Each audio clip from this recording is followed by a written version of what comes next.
For the second episode of the Moving Forward series, I am going to be talking about the Vancouver Whitecaps, who become the second team in MLS to be eliminated from playoff contention this season, and that the reason why they were not the first team, even though they were eliminated on the same day as FC Cincinnati has, is because they play a little bit later than when FC Cincinnati play, and that their game, of course, finished about 2 hours later than when FC Cincinnati finish, and that they of course got eliminated. So that's why they of course are the second team to be eliminated in MLS. But they do become the first team in the Western Conference this season to be eliminated from playoff contention. And so far the record for the Whitecaps, they have a 6-9-15 record with 27 points. They've scored 30 goals this season, which is the second fewest in MLS, only behind FC Cincinnati, who's, as I mentioned in the last episode, they score only 28 goals this season. The goals allowed mark, they have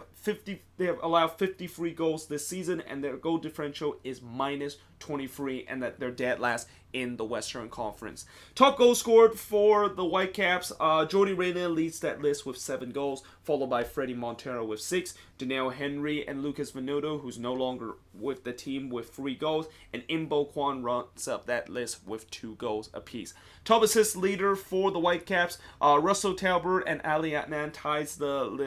list with 3 assists so far. Tosan Ricketts, Ares, and Montero all ties at 2 assists to round off that list. So just like FC Cincinnati, where I talked about how none of the player on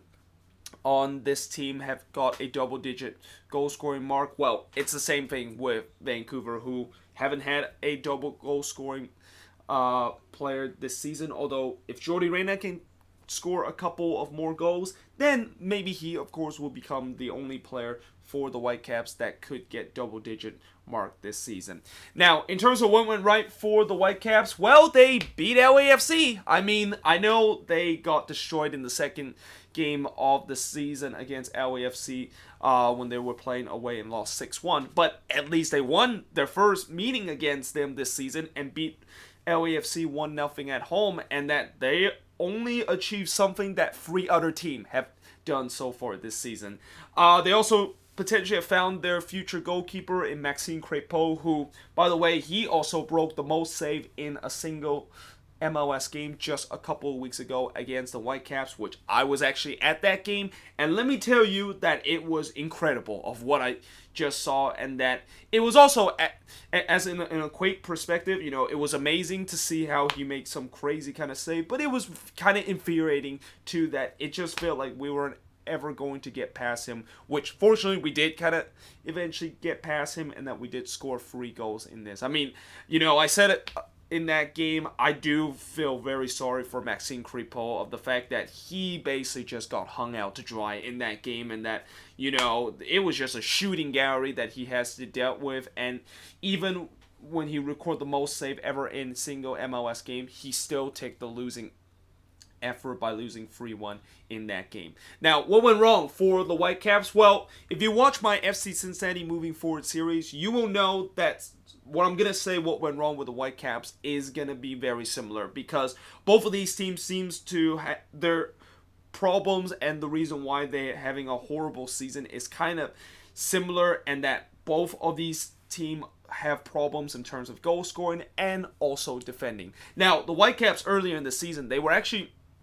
pretty decent in terms of defending, but recently, yeah, that defense has just been a gaping hole right now, and that they just have given up so many goals so far, and that if it wasn't for earlier in the season where they kind of look a little bit decent in terms of their defense, they would have conceded more goals than they have right now with 53 goals, which, you know, 53 goals allowed so far into this season is a lot of goals, and that I think they're right near the bottom half of the table in terms of the best defense in the league. Now, the other issue that they have, just like FC Cincinnati, is that most of the moves that they made in the offseason completely blew up in their face. And in some sense, there are a couple of moves that they made in the offseason, yeah, they immediately just got rid of them. And one player that comes fresh into my mind that they made a move in the offseason and it completely blew up in their face, and that they just immediately got rid of him halfway of the season, is Lucas Venuto, who, of course,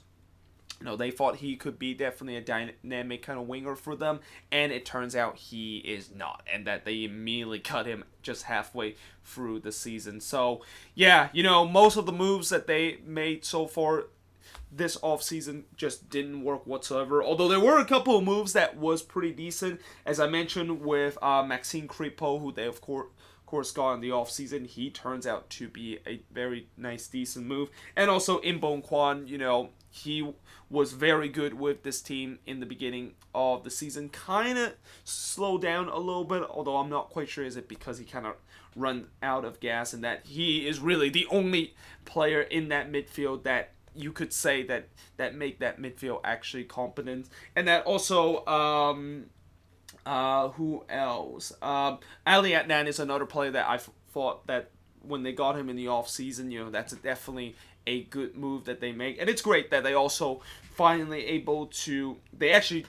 re-sign him literally on the last day when his loan deal was going to expire, and that he could definitely be a good piece in terms of building for the future. But this season, I understand why Whitecaps fans are absolutely angry about this season, because even though they're kind of rebuilding this season, it just felt like the tools that they have in terms of starting this rebuild just doesn't work whatsoever, and that, as I'm going to be mentioning in the moving forward series, it looked like they're going to have to potentially start from scratch again in the rebuild. And the final thing that also went wrong this season is something that I don't know if I talked about back in April, and that this is something that a lot of people don't actually remember, but there was actually a scandal that happened right around February, and then it just kind of rolls on as we get into April, where there was a scandal involving an alleged abuse of a former youth head coach for the Vancouver Whitecaps, and that this incident actually didn't happen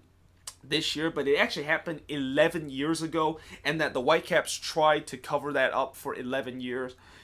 only to finally be find out this season. And that I was kind of surprised the fact that with this scandal, obviously the ownership of course apologized for this incident, and the fans they knew about this scandal, and now they of course, that's why in the early part of the season you saw so many empty seats at BC Place, because there was a lot of protests in terms of this incident. But what I'm very surprised is nobody got fired in terms of that scandal, and that's where it also transitioned to where I'm talking about the moving forward for them, is that do they need to have a new GM and a change of ownership. And the fact that there was nobody got fired in that incident, and that nobody really kind of just took the responsibility and decided to step down, that is a very kind of shocking thing. Because when you usually see scandals that happen either with a player or a MLS club like the Whitecaps did earlier this season, somebody would eventually have to resign and step down, and nobody did. And it's no wonder why Whitecaps fans are absolutely upset about their ownership and also their front office, because they just commit something that is just one of the worst crime you would ever commit in the front office. And also the fact that the front office are just once again being cheap in terms of some of the signings, and not signing the right guy, and not using that Alphonso Davies kind of money that they got in the offseason wisely, and bring up some unknown kind of players. So something tells me maybe there's going to be a new GM or a change of ownership with this team, with the way how things have gone with this season. And as I mentioned before, they are probably going to have to start from the beginning. I mean, I won't say they have to really just start right from the beginning and just kind of like go back to last year where they're starting from scratch. They got a new head coach, and now they're going to have to make a couple of signings so that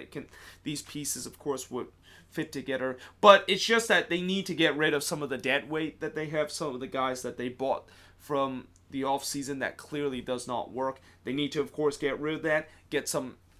new players to of course fit into those positions, and that of course is where they of course are going to start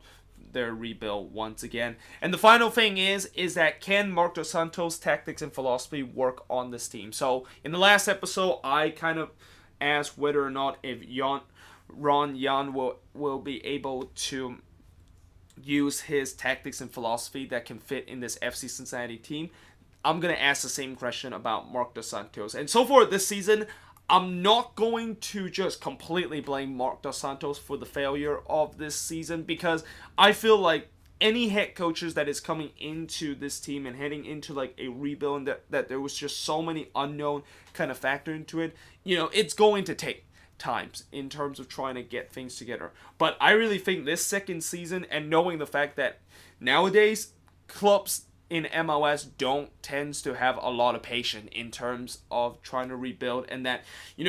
teams that now in MLS are kind of almost acting like the teams in Europe, where if you're not good enough for a year or two, or even at maximum 3 years, then you are going to be in the hot seat. So I know a lot of people saying that Mark Dos Santos, what he has done this season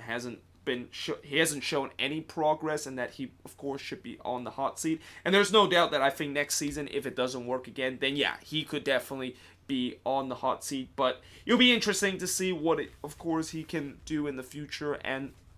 where or not if he can finally implement his tactics and philosophy in this team and make this team very successful. So either way, guys, hope you guys enjoyed this video. If you do, make sure you guys leave a like, smash that subscribe button. Let me know in the comments below, if you're a Whitecaps fan, what do you think of this video? What do you think went right this season? What went wrong? And most importantly, moving forward, what do you think your club have to do in the offseason in order to turn around a disastrous season as it is for the Vancouver Whitecaps this season? But either way, guys, hope you guys enjoyed this video, and I will see you guys next time.